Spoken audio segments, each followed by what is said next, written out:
Assalamualaikum warahmatullahi wabarakatuh. Saya Ina Febrianti dengan NIM 2030104205 dari Prodi Hukum Ekonomi Syariah. Saya akan sedikit memaparkan materi tentang kekuasaan kehakiman.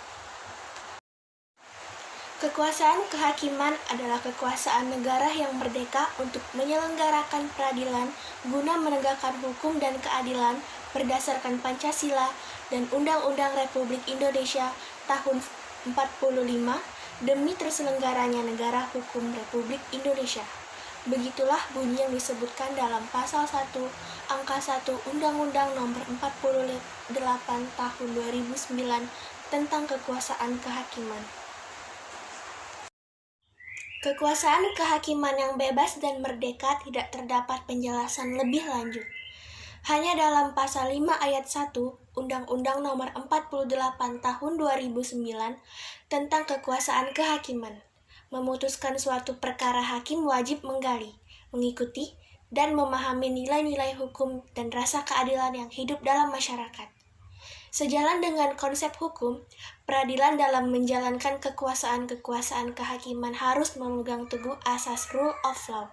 Untuk menegakkan rule of law, para hakim dan mahkamah peradilan harus memperhatikan hal-hal sebagai berikut, yaitu supremasi hukum, equality before the law, dan human right. Ketiga hal tersebut adalah konsekuensi logis dari prinsip-prinsip negara hukum, yakni asas legalitas, asas perlindungan, dan asas peradilan bebaut. Berbagai kasus hukum yang sering terjadi di tanah air seringkali mencuat menjadi bahan perbincangan publik karena putusan peradilan dianggap mengabaikan nilai-nilai keadilan yang semestinya dirasakan oleh masyarakat pencari keadilan. Proses hukum di lingkungan peradilan hingga saat ini dianggap belum sepenuhnya mencerminkan nilai-nilai keadilan yang sesungguhnya. Keadilan seolah menjadi barang mahal yang jauh dari jangkauan masyarakat.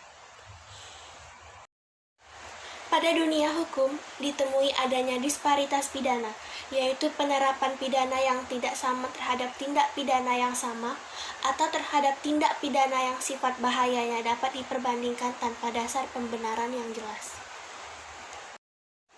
Pengertian tersebut dapatlah kita lihat bahwa disparitas pidana timbul karena adanya penjatuhan hukum yang berbeda terhadap tindak pidana sejenis.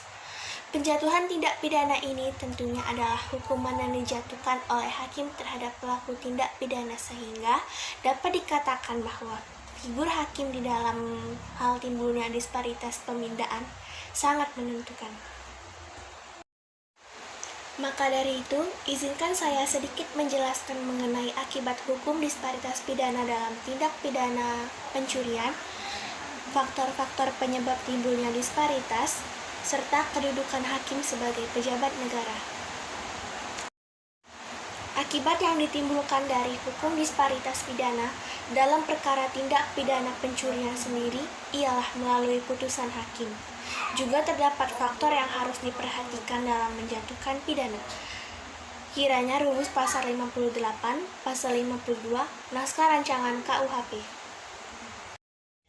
Kedua, disparitas pidana telah membawa hukum kita kepada keadaan yang tidak lagi sama dengan tujuan penegakan hukum yang semula dimaksudkan untuk menjadi penjaga keadilan, kemanfaatan sosial, dan kepastian hukum tidak lagi dapat dipenuhi secara utuh. Karena dalam hal ini, unsur keadilanlah yang oleh masyarakat dirasa tidak lagi dipenuhi atau diberikan oleh hakim dalam menegakkan hukum. Terakhir, kedudukan kehakiman sebagai pejabat negara telah dinyatakan dalam pasal 19 Undang-Undang Nomor 48 Tahun 2009 tentang kekuasaan kehakiman. Undang-Undang Kekuasaan Kehakiman menyebabkan hak dan hakim konstitusi Sekian penjelasan yang dapat saya berikan. Lebih dan kurang saya mohon maaf. Kepada Allah saya mohon ampun. Terima kasih telah bersedia untuk menonton video ini. Wassalamualaikum warahmatullahi wabarakatuh.